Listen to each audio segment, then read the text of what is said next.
자, 요한복음 15장 화면 바꿔보니 15장 1절에서 9절까지 교도하시고 마지막 9절 우리 합독합니다. 15장 1절 제가 먼저 읽습니다. 나는 참 포도나무요 내 아버지는 농부라. 무릇 내 떡에서 열매를 내지 아니하는 가지는 아버지께서 그것을 제거해 버리시고 무릇 열매를 맺는 자는 더 열매를 맺게 하려 그것을 깨끗하게 하시니라. 너희는 내가 일러준 말로 이미 깨끗하여졌으니 내 안에 거하라. 나도 너희 안에 거하리라. 가지가 포도나무에 돋지 아니하면 스스로 열매를 맺을 수 없음 같이 너희도 내 안에 있지 아니하면 그러하리라. 나는 포도나무요 너희는 가지라. 그가 내 안에 내가 그 안에 거하면 사람이 열매를 많이 맺나니 나를 떠나서는 너희가 아무것도 할 수 없습니다. 사람이 내 안에 거하지 아니하면 아지처럼 밖에 버려져 마르나니 사람들이 그것을 모아다가 불에 던져 사르느니라. 너희가 내 안에 거하고 내 말이 너희 안에 거하면 무엇든지 원하는 대로 구하라. 그리하면 이루리라. 너희가 열매를 많이 맺으면 내 아버지께서 영광을 받을 것이요 너희는 내 제자가 되리라. 같이 읽습니다. 아버지께서 나를 사랑하신 것 같이 나도 너희를 사랑하였으니 나의 사랑 안에 거하라. 아멘. 이것은 하나님의 말씀입니다. 이 포도나무 강화는 매우 예수님이 가르치신 강화 중에 중요한 강화입니다. 하나님께서 우리에게 아주 열매를 맺으시기를 원하고 계십니다. 오늘 어떤 열매를 맺어야 할까? 또 어떻게 그 하나님이 원하시는 열매를 맺는 삶을 살아갈까? 오늘 본문에서 우리는 그 해답을 찾고자 합니다. 예수님을 따르는 우리는 제자들이죠. 예수님을 따르는 제자들이 맺어야 할 열매, 그 열매는 어떤 열매일까요? 첫 번째로는 우리의 존재의 열매를 맺어야 합니다. 존재의 열매는 달리 이야기하면 인격의 열매라고 말해도 틀린 말이 아닙니다. 예수를 믿고 나서 우리에게 주어진 가장 중요한 숙제, 과제는 예수를 믿고 사람의 인격이 변화되어 내가 어떤 사람이 되느냐 바로 그 문제입니다. 이것이 가장 중요한 과제입니다. 왜 예수를 믿을까요? 그 사람이 하나님이 원하시는 사람으로 변화되어야 하기 때문이죠. 이것이 신앙생활의 가장 중요한 첫 번째 열매라고 할 수 있습니다. 아마 우리가 인생을 다 살고 이제 저 천국에 가게 되면 우리가 첫 번째 서야 할 때가 어디냐면 하나님의 심판대라는 것이 있어요. 모든 사람은 죽으면 하나님의 심판대 앞에 서게 됩니다. 자, 이렇게 서게 되면 자, 거기에서 하나님이 이제 심판을 하시겠죠. 이때 하나님이 첫 번째 질문이 무엇일까? 성경에 나오지 않지만 아마도 저는 이렇게 상상해 봅니다. 너 예수를 믿고 얼마나 바뀌었니? 어떤 사람으로 바뀌며 살았니? 너 예수 믿었다고 하면서 세상에 살 때나 똑같이 살지 않았니? 이 질문을 우리가 하나님의 심판대 앞에서 받게 될 것이다. 그렇게 상상해 봅니다. 예수님은 마지막까지 주님이 기대했던 그 제자상은 무엇일까요? 바로 사랑하는 삶, 사랑의 존재가 될 것을 기대하십니다. 평화가 없는 이 세상, 불안정한 이 세상, 전쟁이 넘쳐나는 이 세상, 날마다 소요하는 세상, 격동하는 세상.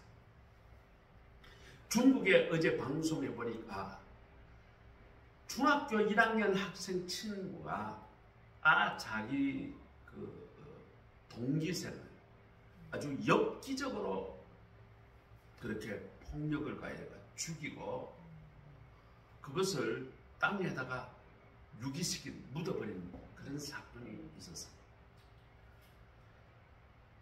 그래서 아버지 어머니가 다 도시에다 돈을 벌러 가버리고 이 아이는 할머니 할아버지가 키우시는데 이 소식을 듣고 아버지가 뛰쳐왔어. 내 아들 어디에 사라지는지 모르니까 할머니로부터 전화를 받았겠죠. 할아버지부터 전화 받았겠죠. 전화를 받았는데 애가 없어졌다는 거야. 왜 아버지가 이제 일을 관두고 이제 도시에서 시골로 와서 그렇게 찾는데 아무도 본 적이 없다는 거예요. 근데 중국에는 말이죠. 시골까지 CCTV가 다 달려있어요. 중국이 우리나라보다 CCTV가 더 많이 달린 거 아세요?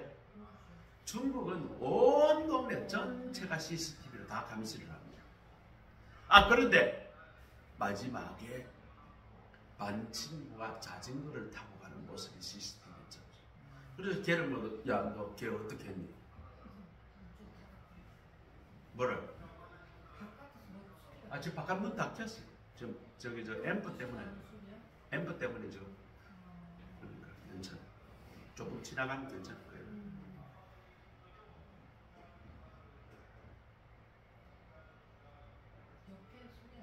옆에 소리가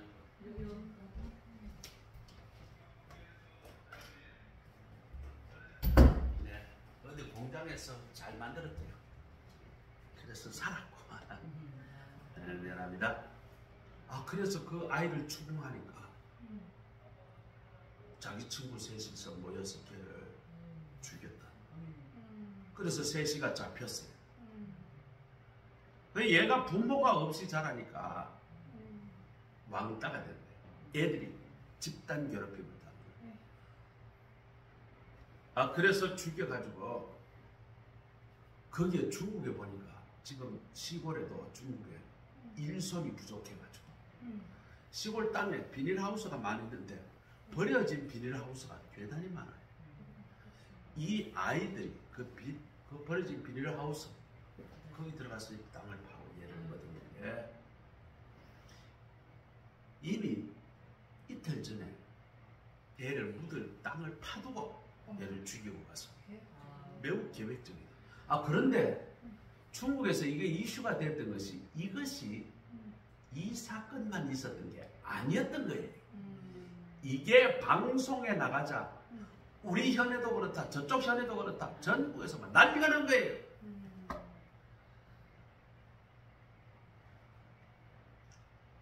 이런 불안정한 세상에 우리는 예수님의 제자들로 평안을 만드는 존재, 평화를 만드는 삶으로 살아가는 존재가 되기를 예수님은 원하셨다는 거예요. 어떤 사람은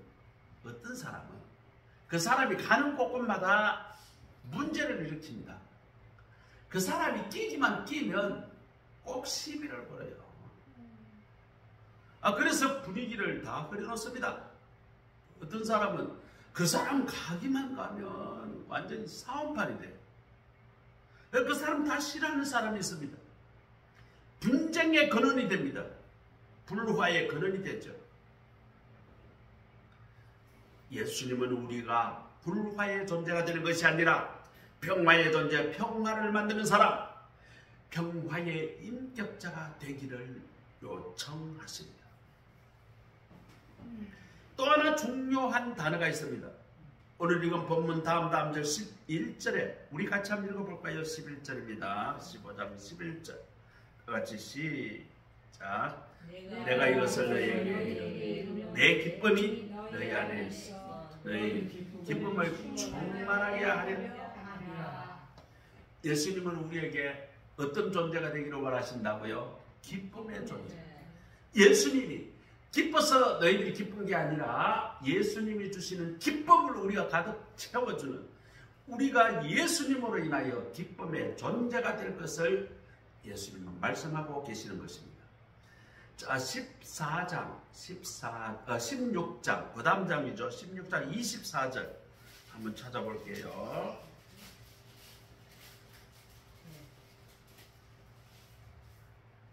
자, 우리 같이 읽습니다. 시작. 지금까지는 너희가 내 이름으로 아무것도 구하지 아니하였으나 구하라. 그리하면 받으리니 너희 기쁨이 충만하리라. 네, 우리가 기뻐서 기쁜 게 아니라 우리가 예수님의 이름으로 구하면 우리에게 기쁨이 충만해진다는 그런 메시지입니다. 자, 이런 사랑의 삶, 우리 안에 평안의 삶, 기쁨의 삶, 이런 존재, 이때 생각나는 성경 구절이 있습니다. 그것이 뭘까요? 성령의 열매입니다. 무슨 소리가 자꾸 들리네요? 그래요. 자, 갈라디아서 5장 22절 23절입니다. 자, 여기에는 오직 성령의 열매는 사랑과 희락과 화평과 오래 참음과 자비와 양선과 충성과 온유와 절제니, 성령의 여러 가지 열매를 이야기하고 있습니다. 여기에 성령의 열매는 9가지로 나타나고 있습니다. 그런데 오직 성령의 열매는 이런 주어 부분에서는 이게 복수가 아니에요. 성령의 열매라는 말은 단수입니다. 이 성령의 열매가 사랑으로 나타나고 희락으로 나타나고 화평으로 나타나고 오래 참음과 자비로 나타나고 양선과 충성과 온유와 절제로 나타난다는 것이죠. 정확히 말하면 이 9가지 열매가 나타나는 그 인격체가 한 인격체라는 것입니다. 한 사람이 뭘 한다? 사랑도 해요. 그 사람이 기쁨을 주기도 해요. 또 그 사람이 화평을 만들기도 한다, 그 말이죠. 자, 이 9가지 열매를 모두 갖춘 대표적인 인물이 누굴까요? 바로 예수님입니다. 성령의 열매는 바로 예수님의 인격을 말하고 있는 것입니다. 예수님은 어떤 분이실까? 말해보라면 예수님은 사랑이 충만하신 분입니다. 이렇게 이야기할 수 있어요. 또 예수님은 기쁨이 충만하신 분입니다. 또 예수님은 병고침의 능력이 충만하신 분입니다. 이렇게도 표현할 수 있겠죠. 또 예수님은 평화가 충만하신 분입니다. 또 예수님은 오래오래 참으신 분이십니다. 예수님의 인격은 여러 가지 형태와 여러 가지로 표현될 수 있을 것입니다. 그것이 바로 예수님의 인격이에요. 내가 예수 그리스도를 믿고 예수님의 제자가 되었다면 예수님은 예수님을 닮아가는 삶, 예수님을 닮아가는 존재, 예수님을 닮아가는 인격을 오늘 우리 모두에게 기대하고 계시는 겁니다. 우리 가만 생각해 봅시다. 우리의 삶에서 내가 예수를 믿는다고 했는데 내 삶이, 내 존재가, 내 인격이 예수님의 그것을 닮아가고 있는가라는 질문입니다. 우리는 때로는 참 사랑하기 어려운 사람을 우리 주변에 놓아둡니다. 우리는 그것 때문에 골치가 아파도 해요. 또 심지어는 그것 때문에 마음 아파도 합니다. 그러나 우리는 예수님을 통해 예수님이 사랑하는 그 사랑을, 그런 사람들을 통해서도 내가 배워가는 거예요. 어떤 권사님이 있습니다. 이 권사님은 참 교회에 열심히 충성해요. 새벽기도 열심히 나옵니다. 그런데 딸이 사춘기에 접어드는데 말이라고 정말 말을 안 들어. 아주 엄마 말하는 거 전반대야. 근데 권사님은 젊어서부터 교회에 얼마나 충성을 했는지 성가대도 하고 주방부 봉사도 하고 꽃꽂이도 하고 진짜 교회에 머리끝부터 발끝까지 교회에서 무슨 일이 있다면 이 권사님은 다 나서서 열심히 봉사합니다. 그래서 30대 권사가 됐어요. 그런데 집안에서 내 딸 하나 제대로 이 관계가 어려워가지고 너무너무 힘든 거예요. 이 권사님은 교회만 오면 눈물을 펑펑 쏟으면서 억울하고 분하다고 하나님 앞에 기도하고 있습니다. 예수님은 우리에게 그런 환경을 주시면서 예수님의 사랑을 실천하라. 그 예수님의 사랑을 배워서 그것을 예수님의 사랑을 드러내 보이라. 오늘 그것을 우리에게 요구하고 있는 거예요. 우리는 또 우리의 삶에서 정말 짜증나는 일이 있어요. 도저히 기뻐할래야 기뻐할 수 없는 환경을 우리에게 주기도 합니다. 우리 윤집사 직장생활이 맨날 기분 좋아요. 뭐 기분 좋겠죠. 뭐 기분 좋지만 때로는 나의 마음을 불편하게 하는 그런 일도 있어요. 아니 내가 잘못하지도 않는데 내보고 괜히 그냥 트집을 잡는다. 자기가 기분 나쁘면 자기 혼자 기분 나쁘지 왜 내게 말이죠. 성질내고 그런 사람도 있어요. 세상에 살다 보면 별의별 사람들이 다 있습니다. 우리는 기뻐할래야 기뻐할 수 없는 환경 속에서 때로는 우리는 몸부림치고 고통스러워하기도 합니다. 그런데 예수님은 그런 가운데에서도 우리는 예수님 안에서 예수님이 주시는 기쁨을 발견해야 합니다. 이것이 예수님이 우리에게 포도나무 가지 비유를 하면서 우리에게 하시는 말씀이에요. 우리는 우리 스스로가 도저히 그런 환경에서 기뻐할 수가 없습니다. 우리는 예수님의 그 포도나무에 바싹 붙어있는 가지가 될 때 예수님이 주시는 그 기쁨의 영양분을 내가 받을 때라야 내가 기뻐할 수가 있다는 것이죠.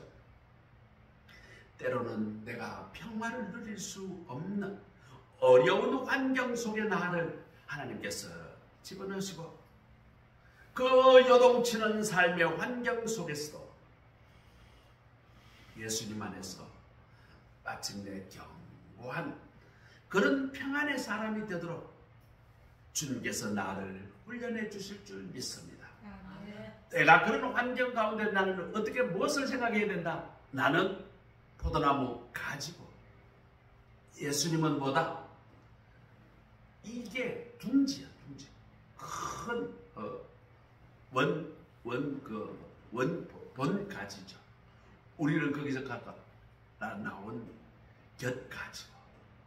그러니까 우리는 평안을 누릴 수 없는 환경 가운데서 예수님으로부터 그 평안을 구한 것보다 우리는 평안해지는 그런 인격체로 변화되어야 한다는 것입니다. 때로는 어떤 경우에는 참지 못할 억울한 경우도 있습니다. 하나님은 마침내 오래 참음의 인격을 내 안에 연단시켜 주십니다. 이런 참기 어려운 상황 가운데서 우리는 무엇을 생각해야 된다? 우리는 예수님께 붙어있는 가지라는 것을 생각해야 합니다. 우리는 예수님으로부터 원가지로부터 우리가 인내할 수 있는 그 인내를 공급받아서 우리는 그 어려운 상황을 인내하며 승리해야 할 것입니다. 이렇게 하는 것은 무엇일까요? 바로 예수님을 닮아가는 존재가 되는 것입니다. 우리가 한평생 맺어야 할 가장 중요한 열매는 무엇일까요? 바로 존재의 변화의 그 열매, 예수님을 닮아가는 그 인격의 열매가 맺어지는 저와 여러분이 되시기를 간절히 소원합니다. 자, 두 번째는 어떤 열매를 맺어야 할까? 바로 사역의 열매입니다. 우리가 해야 할 사역이 참 많습니다. 많은 예수님으로부터 부여받은 사역이 있죠. 자, 많은 사역 중에 가장 중요한 것이 무엇일까요? 증거의 사역입니다. 다시 말하면 예수님은 그리스도다, 예수님은 구세주다, 이것을 널리 전파하는 그 증거의 사역, 전도의 사역이 가장 위대한 사역인 것입니다. 우리는 전도해야 한다는 것을 잘 알고 있어요. 그런데 왜 전도를 안 할까요? 때로는 우리는 전도하러 갔다가 거절을 당할 것에 대한 두려움이 있습니다. 니나 잘만 믿으라. 이렇게 핀찬. 예수님에게 니는 똑같네. 또 이런 또 비아냥을 듣기도 합니다. 그래서 전도했다가 괜히 창피를 당하기도 합니다. 그런 거절과 비난과 이런 것들 때문에 우리 마음속에 두려움이 있어요. 그러니까 전도를 잘 안 해요. 그러나 우리는 전도할 때 우리는 이 말씀을 기억해야 합니다. 요한복음 15장, 아까 읽었던 15장 26절 우리 찾아서 같이 읽습니다. 시작. 내가 아버지께로부터 너희를 보내 보혜사 곧 아버지께로부터 나오는 진리의 성령이 오실 때에 그가 나를 증거하실 것이요. 여러분, 전도하실 때에 걱정하지 마세요. 내가 전도한다고 결심하고 작정하고 내가 전도의 말씀을 터뜨리는 순간 누가 도와주신다고요? 성령님, 보혜사 성령님이 직접 와서 예수님을 증거하실 것이다. 내가 촉발하는 수단이 되지만 실제적으로 누가 역사하신다? 성령님이 함께 증거하고 성령님이 예수 그리스도를 나타내 주실 것입니다. 그 성령님을 믿고 우리는 전도해야 합니다. 우리는 뭐 사실 남들보다 그렇게 많이 배우지도 못했어요. 우리는 사실 다른 사람들보다 나보다 더 똑똑한 사람이 더 많아요. 어떤 사람은 내보다 더 인격으로 훌륭한 사람도 많아요. 그러나 내가 예수 그리스도를 증거할 때 누가 나를 도운다? 성령님. 그리고 누가 역사하신다? 성령님이 역사한다. 한 전도사님이 개척교회를 열고 여러 곳에 이제 전도하러 나갑니다. 이 전도하러 나갔는데 전도지를 돌렸는데 다 거절하는 거예요. 아유, 교회 그냥 안 나가요. 뭐 조금만 있으면 아유, 이거 필요 없어. 우리 집에 갖다 놓으면 쓰레기밖에 안 돼요. 받지도 않아요. 그런데 전도를 꾸준히 합니다. 그런데 한 분은 아주머니 한 분이 왔어요. 그 아주머니 교회 왔어요. 얼마나 반가워지. 아니 어떻게 오셨습니까? 근데 자기는 어릴 때예요. 시집 오기 전에 시골에서 교회를 다녔다는 거예요. 그런데 결혼하는데 남편이 예수를 안 믿어. 애 놓고 키우면서 교회를 완전히 끊었어요. 그런데 전도사님이 저에게 전도지 주고 거절했는데 또 주고 그 다음날 또 주고 그랬더니 한 일주쯤 지나고 난 뒤에 내 마음이 괴롭더라고요. 내가 한때는 처녀 때는 내가 얼마나 신앙생활하고 반사도 하고 성가대도 하고 그런데 시집 와가지고 내가 예수님 다 내버려 뿌리고 이게 뭐하는 짓이냐 그런 마음의 가책이 확 오더라는 거예요. 그래서 전도사님 내가 견딜 수 없어서 왔습니다. 그러면서 눈물로 뚝뚝 흘리면서 그리고 그 교회에 집사가 됐어요. 열심히 섬기고 전도할 때 내 혼자 안다는 거 아니에요. 내가 전도하게 되면 바로 성령님이 역사하십니다. 우리는 그것을 믿어야 합니다. 그 믿음을 가지고 우리는 내가 부족하지만 예수님을 증거해야 하는 것입니다. 그런데 전도 안 하면 어떻게 될까? 자, 이스라엘 백성을 생각해 보세요. 이스라엘 백성들의 최고의 프라이드가 뭘까? 하나님이 우리를 선택하셨다. 이런 선민의식입니다. 하나님은 우리 민족을 선택하셔서 최고의 민족으로 만들어주셨다. 지금도 유대인들은 이 사상이 아주 견고합니다. 그래서 자기네들은 이 세상에서 가장 머리가 좋고 가장 똑똑한 민족이다. 그런 자부심이 대단해요. 사실 유대인들 중에 똑똑한 사람 많아요. 노벨상 받은 것 제일 많은 민족이 전 세계 0.1%밖에 안 되는 유대인들이 노벨상을 거의 절반 이상을 휩쓸어갑니다. 그런데 이 유대인들이 그런 선민을 택하여 주셨지만 그 선민의 특권을 즐기기만 했지 선민의 의무를 감당하지 못했습니다. 이방인들에게 복음을 전하고 그들을 복음으로 구원을 해라. 이것이 유대인들에게 주어진 그 사명인데 이 사명을 안 했어요. 그러니까 하나님이 어떻게 해요? 두들겨 패요. 말을 안 들으니까 애굽에다가 종살이를 430년간, 이거 43년도 아니고 4년도 아니고 430년 동안 종살이를 시킵니다. 그래도 또 말을 안 들으니까 바벨론으로 끌고 가죠. 완전히 다. 또 아수르에 끌고 가서 아주 가족을 해체시켜버립니다. 다른 민족은 피를 다 섞어버려요. 어마어마한 그런 벌을 줍니다. 그래도 말을 안 들으니까 로마를 시켜가지고 유대인들을 전 세계에 다 흩어버려요. 하나님이 인정사정 없이 막 좁혀요. 깨달을 때까지 좁히는 거예요. 채찍으로 치고 또 포로로 끌려가게 만들고 가족을 해체시키고 있는 재산 없는 재산 다 빼들어가고. 그러니까 두 가지예요.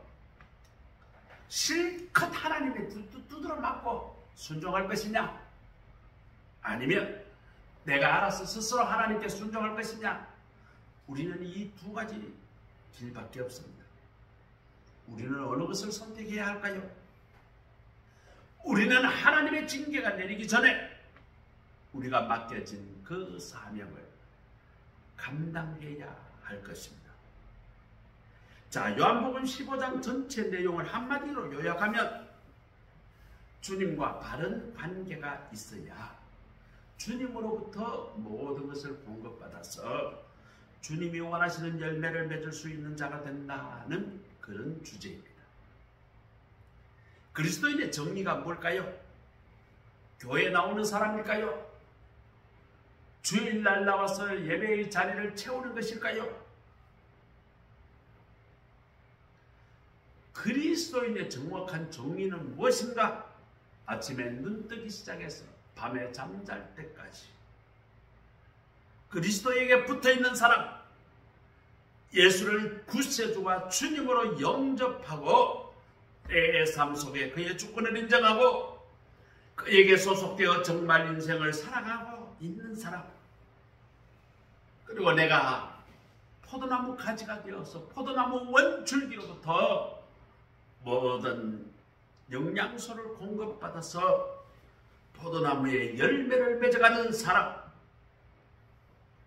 그리스도를 닮고 싶어하는 열망이 생기고 그리스도를 증거하고 싶은 열망도 생기고, 그러려면 바로 주님과 바른 관계가 되어야 해요. 바른 가지에 붙어 있어야 한다 그 말입니다. 그리고 주님과 깊은 지속적인 교제가 있어야 해요. 그 교제 가운데서 우리가 열매가 맺어지는 것입니다. 주님과의 교제 어떻게 해야 할까요? 첫째, 주님의 말씀을 들어야 합니다. 그 들음에 대해서 진지하게 내가 생각하고 응답해야 합니다. 그게 기도예요. 목사님 설교할 때에 목사 설교는 그냥 귓밖에 그냥 들어오고 쓸데없는 짓거리로 그냥 그 시간을 낭비합니다. 어떤 사람은 설교 시간에 내내 카톡만 하는 사람이 있어요. 오늘 몇 시 예배 마치고 뭐에 만나자. 처음부터 끝까지. 그러니 하나님의 음성을 들을 새가 없습니다.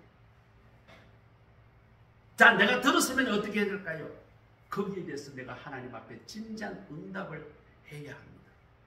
이것이 예수 그리스도와 내가 교제한다는 것이에요. 이 지속적 교제 안에서 열매가 맺어집니다. 주님과 교제 안에서 인생의 열매가 나타나는 것입니다. 그 열매를 맺기 위하여 한 걸음 더 나가는 것이 뭔가? 주님께 대한 순종입니다. 예수님께 순종한다 이 말을 한마디로 하면 다른 말로 하면 뭘까요? 예수님을 진짜 사랑한다 이 말입니다. 그러면 주님을 사랑하는 구체적인 증거가 무엇일까요? 9절. 자, 우리 같이 한번 읽어볼게요. 시작. 아버지께서 나를 사랑하신 것 같이 나도 너희를 사랑하였으니 나의 사랑 안에 거하라. 그런데 어떻게 주님의 사랑 안에 거하느냐? 10절에 10절 우리 같이 10절 다 읽겠어요. 시작. 내가 아버지의 계명을 지켜 그의 사랑 안에 거하는 것 같이 너희도 그 계명을 지키면 내 사랑 안에 거하리라. 주 안에 거한다는 구체적으로 주님의 말씀을 따르고 순종해야 한다라고 가르치고 있습니다. 가장 중요한 계명이 무엇일까요? 예수님 안에서 서로 사랑하는 것입니다. 예수님을 사랑하는 것 같이 우리 이웃을 사랑하는 것이에요. 내 마음에 들지 않지만 그 사람을 용납하고 사랑하는 것이에요. 자, 계속되는 말씀에서 예수님이 강조하는 것은 12절 13절 우리 같이 읽습니다. 12절 13절 시작. 내 계명은 곧 내가 너희를 사랑하는 것 같이 너희도 서로 사랑하라 하는 이것입니다. 사람이 친구를 위하여 자기 목숨을 버리면 이보다 더 큰 사랑이 없네. 이웃 사랑하는 최고의 사랑이 뭘까요? 바로 전도입니다. 정말 주님이 기뻐하시는 가장 중요한 계명도 전도이고 주님이 가장 중요하게 생각하는 명령도 바로 전도하는 것입니다. 예수님은 오늘 우리에게 말씀하십니다. 너 나를 사랑하느냐? 그러면 전도하라. 나는 너희들을 위하여, 나는 그를 위하여 내 목숨까지 버렸다.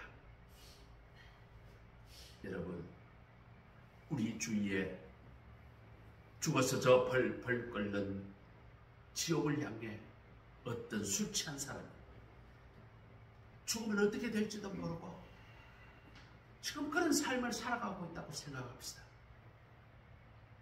그 사람의 인격을 존중해서 프라이버시를 존중해서 그렇게 술 퍼먹고 지 마음대로 살아가는 사람 그대로 내버려 두어야 옳을까요?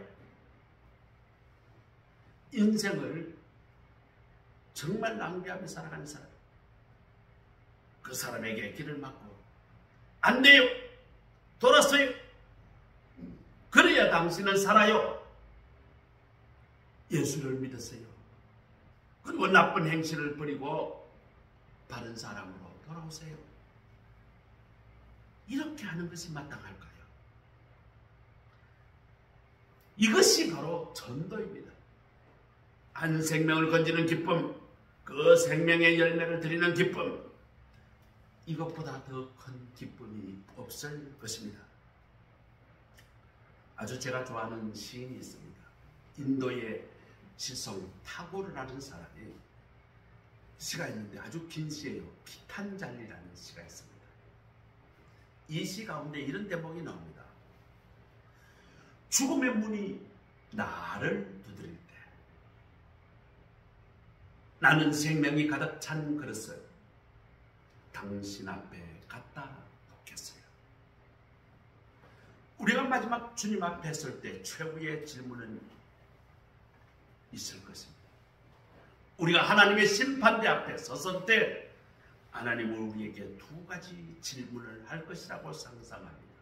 첫 번째, 너 예수를 믿었니? 믿었다면 너는 인격이 어떻게 변화되었니? 어떤 존재로 변화되었니? 예수님은 닮은 존재로 그 열매를 맺었느냐?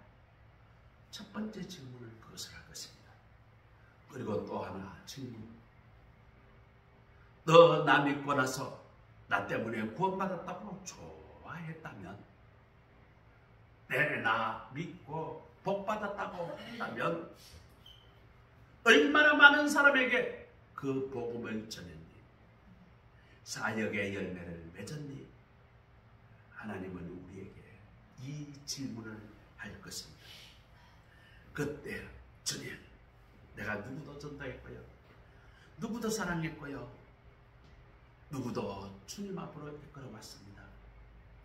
이렇게 대답할 수 있는 우리 모두가 되시기를 간절히 소원합니다. 아멘. 이 생명의 열매를 주님 앞에 들고 하나님의 심판대 앞에서는 우리 모두가 되시기를 간절히 소원합니다. 아멘. 기도하겠습니다. 하나님 감사합니다.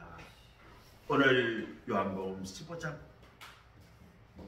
포도나무 가지의 비유를 들으며 우리가 어떤 열매를 맺어야 하는지에 대해서 깊이 묵상하였습니다. 하나님, 우리가 예수님의 가지에 붙어 있어서 예수님으로부터 공급받는 그 능력으로 나의 존재가 예수님을 닮아가는 존재가 되게 하옵소서. 아멘. 예수님이 요청하시는 사랑의 열매, 인내의 열매, 자비의 양선의 열매, 오래 참음의 열매, 충성하는 열매, 온유하는 열매, 절제하는 열매를 맺는 그런 인격의 사람으로 변화되게 하옵소서. 아멘. 하나님이 우리에게 요구하시는 사역의 열매, 전도의 열매를 풍성히 맺어 우리가 하나님의 심판대 앞에 설 때, 하나님, 내 사역의 열매는 이렇게 풍성합니다, 이렇게 자랑하는 우리의 삶이 되게 하옵소서. 예수 그리스도의 이름으로 감사하며 기도드립니다. 아멘. 찬송가 450장 우리 같이 하나님 앞에 찬송합니다.